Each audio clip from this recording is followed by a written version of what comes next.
problema transeconómico, un problema que no tiene una explicación directa en la lógica económica corriente. La deuda pública, interna o externa, pero deuda pública, deuda del Estado, es un condicionante total y absoluto de las finanzas públicas y de la política económica argentina. Esto se plantea en términos muy simples de esta manera. El Estado, por texto, tiene tres fuentes de financiamiento: la emisión controlada de dinero, la recaudación tributaria, que define el nivel de presión fiscal, presión tributaria, y la deuda pública. Deuda pública, que es un recurso extraordinario a los cuales los estados han apelado a lo largo de la historia y que, por un lado, constituye un ingreso para el Estado, es un ingreso fiscal por el ingreso en algún momento del dinero, pero por otro constituye una carga porque ese dinero tiene que ser devuelto y además ese dinero paga servicios de intereses que son parte del gasto público corriente. Esto quiere decir que la deuda no es un mero ingreso, la deuda es un ingreso con una carga fiscal en el presupuesto. Hasta tal punto que cuando esa carga fiscal sube, se produce lo que está ocurriendo en la Argentina y en el mundo. Se da la paradoja que el Estado tiene que aumentar o mantener alta una de las fuentes de financiamiento, la presión tributaria, para poder cubrir el costo de la otra fuente de financiamiento, que es la deuda. La gran distorsión que se produce en esto es que la deuda, por definición, no es un recurso ordinario del Estado, es un recurso excepcional, es un recurso extraordinario. Los estados apelaban a las deudas en casos de catástrofes, de guerras, de problemas. En cambio, ahora la deuda se ha transformado en una fuente de financiamiento regular a gran escala de los estados, de la Argentina y de todos los países del mundo. Estamos viviendo la experiencia de que el país más poderoso de la Tierra es el país también más endeudado, cuyo límite es la capacidad de repago, no de la deuda, porque las deudas son impagables, sino de los servicios de intereses de la deuda, que son el verdadero barómetro de crecimiento y de subordinación. Por eso acá hay un endeudamiento público sistemático en la Argentina y en el mundo, con el agravante que las deudas se contraen sin demostración de la capacidad de repago. Esto viene de una lógica y una trampa ideológica. Básicamente desde la época del ministro Martínez de Oz hasta la fecha, aunque se lo diga con otras palabras, se viene apelando a lo mismo, a la necesidad del llamado ahorro externo, un eufemismo con el cual se justifica la política de endeudamiento. Esto parte de la teoría bien neoliberal de que los países en desarrollo no tienen suficiente capital propio para financiar su propio desarrollo y necesitan entonces del llamado ahorro externo para poder financiar su desarrollo productivo. Esto es una falacia. Primero y principal porque, y en el caso de la Argentina en particular, los capitales argentinos en el exterior suman un monto equivalente, estimado al de que constituye hoy en día la deuda pública, por lo menos la deuda pública oficial del Estado central, ¿no? Se habla de más de 150.000 millones de dólares afuera, producto de una estimación primaria. Pero no es una cuestión de cuantificarlo, es una cuestión de interpretar que en esto hay una trampa conceptual.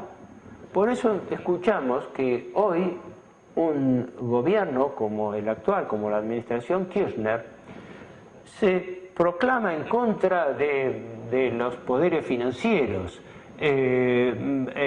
repudia el comportamiento de organismos financieros internacionales como el Fondo Monetario, pero sigue y pondera la realización de una hoja de ruta que tiene por finalidad expresa, primero, arreglar la deuda externa pendiente con acreedores cuya legitimidad es cuestionable. arreglar deudas oficiales que se arrastran desde la época del proceso y que son tan cuestionables como las primeras, como las deudas con el Club de París, que más de la mitad del monto provienen de deudas contraídas en forma irregular o por sectores privados en la época del proceso militar, ¿no? O que fueron producto de la transferencia de deuda externa privada contraída por grandes grupos económicos que se la pasaron al Estado en la época Cavallo-Alfonsín. Porque las normas fueron dictadas en la época que Cavallo estaba al frente del Banco Central y estaba también el doctor Liendo, y fueron instrumentadas durante la administración Alfonsín de la primera etapa. Esto es el financiamiento que proviene de los organismos multilaterales de crédito y de sectores del mercado internacional de capitales a los cuales, como objetivo expreso de la política oficial, se quiere volver, ya que es el gobierno el que proclama que los pagos de un supuesto desendeudamiento que no es tal, porque el país no se está desendeudando, la deuda sigue creciendo, ¿no? Pero el eufemismo usado, desendeudamiento, para decir estamos pagando, es con el objetivo expreso de una hoja de ruta cuya finalidad es volver al mercado internacional de capitales. ¿Para qué? Para volver a endeudarse. Entonces, este es el tema, esta es la trampa de concepto. Por eso podemos decir a nivel de discurso lo que queramos, pero cuando vamos a la realidad, el objetivo expreso declarado hoy en día por la Presidenta de la Nación es la aspiración de volver a reinsertar la Argentina en el mercado de capital internacional. Entonces, señores, no nos dispersamos atribuyendo cosas que las autoridades no dicen. Como en otros temas, la parte más irritativa de la actual situación no es que la actual administración haga lo mismo que las anteriores, sino que se tenga la hipocresía de decir que se hace lo contrario, cuando se está haciendo más de lo mismo. Esa es la crítica, por lo menos, que a mí me merece a nivel personal.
Dicho 20.000 veces, la deuda es un instrumento de dominio.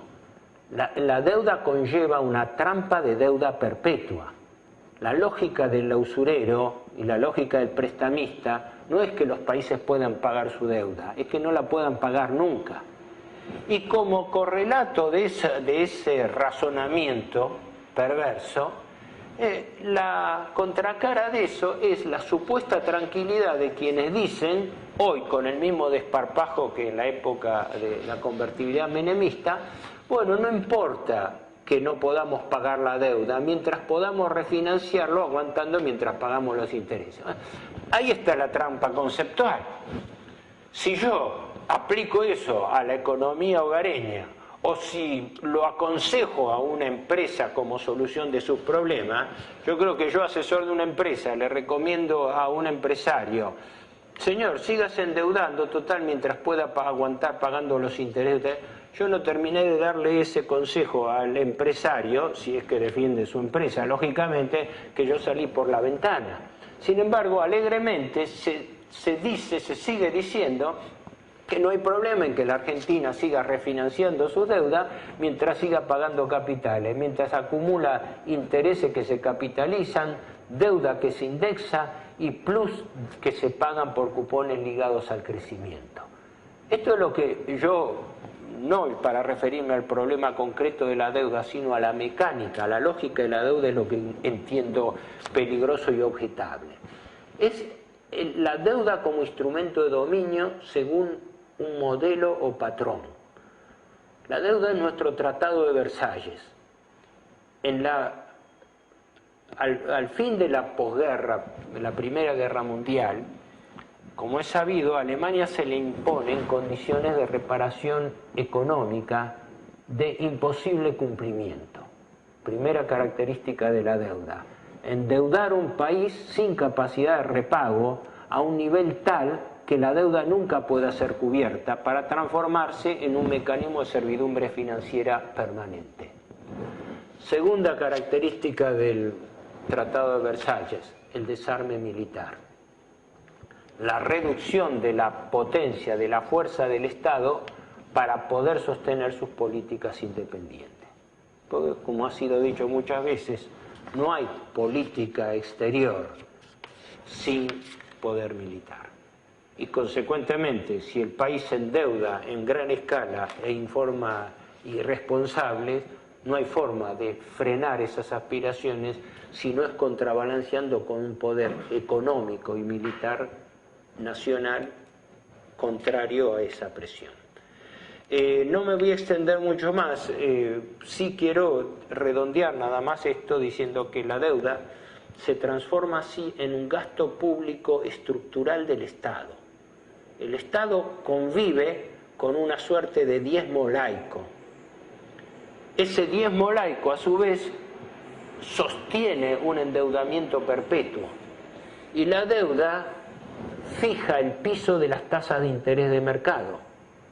Las tasas de interés de mercado que derivan de la deuda pública se proyectan a toda la economía en su conjunto y se transmiten al sistema de precios a través del costo financiero de las empresas. Consecuentemente, el costo de la deuda lo paga no solamente el Estado como entidad, sino lo paga la economía en su conjunto por el costo financiero incremental que tiene la transmisión de ese sistema de tasas a la economía en su conjunto. La deuda es, en mi opinión, nuestra verdadera hipótesis de conflicto económico.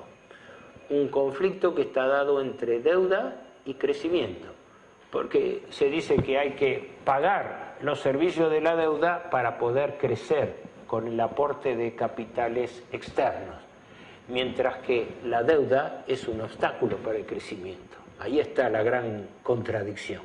Por eso la Argentina se mueve entre estas contradicciones económico-financieras, donde no hay Estado nacional sin economía nacional, y no hay economía nacional sin autonomía financiera.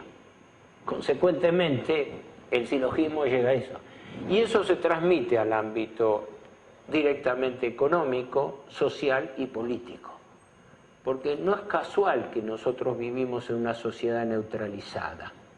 No es casual esta tenaza que cae sobre el ciudadano, donde por un lado el ciudadano está acosado por problemas económicos, de desempleo, de pobreza estructural que antes el país no conocía, sino también de inseguridad ciudadana por el delito.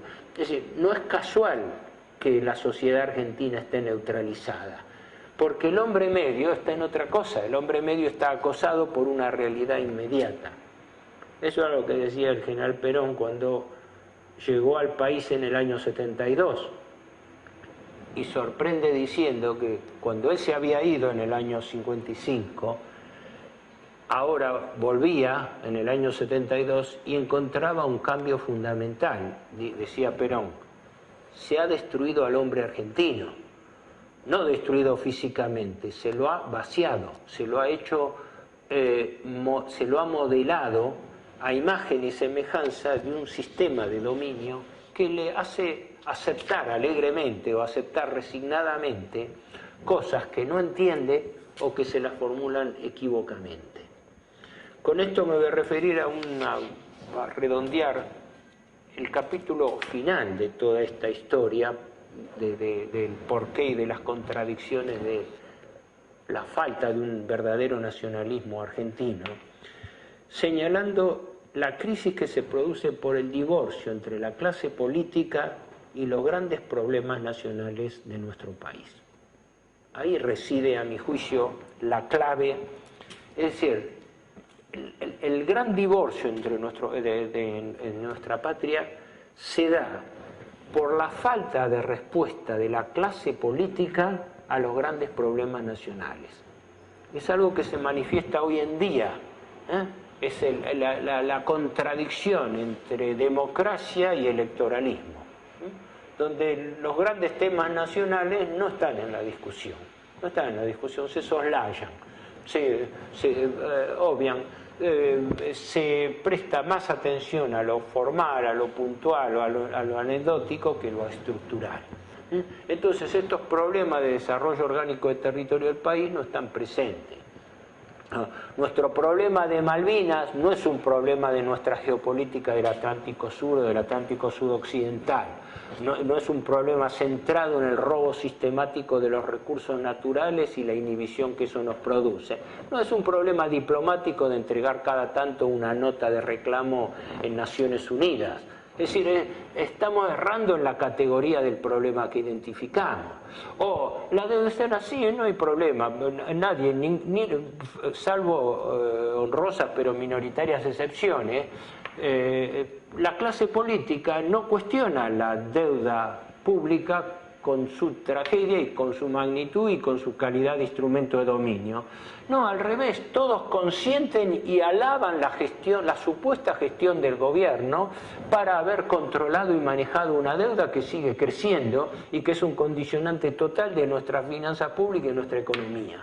En consecuencia, uno se encuentra frente al verdadero desconcierto de cómo poder encuadrar esto frente a la complicidad de la clase política mayoritaria con este estado de cosas.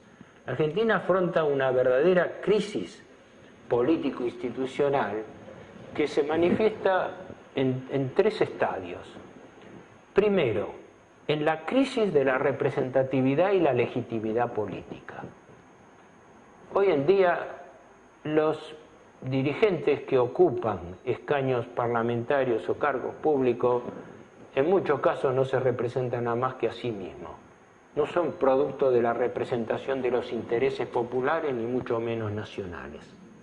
Son parte del sistema. En segundo lugar, los partidos políticos se han desnaturalizado y se han transformado en oligarquías. Es decir, los partidos políticos no juegan en función del interés nacional, sino juegan en función de sus propios intereses de grupo. En tercer término, la democracia se ha degradado a un electoralismo manejado por la partidocracia. Y esta partidocracia vive y sobrevive porque hay una plutocracia representada por los grandes poderes económicos y financieros que, mientras no se afecten sus intereses, pueden mantener su show político de superficie. Esto es, tal como yo lo veo, la base de la corrupción estructural de nuestra clase política. Porque nadie está donde debe estar. Y entonces nos encontramos con una distorsión de roles en la división de poderes y en el rol de las corporaciones públicas y privadas. Es un tema obviamente muy grave y muy largo, pero que está llevando a lo que yo considero un punto de inflexión necesario que se va a tener que dar y se tiene que dar cuando se replantee la concepción del Estado Nacional en función de los intereses del Estado argentino, que es la Constitución reformada en 94 introdujo el monopolio de los partidos políticos en la acción de gobierno. Es decir, no vivimos en democracia, vivimos en partidocracia. Y una partidocracia que actúa, se mueve, no por interés nacional, sino por interés de partido, por disciplina de partido.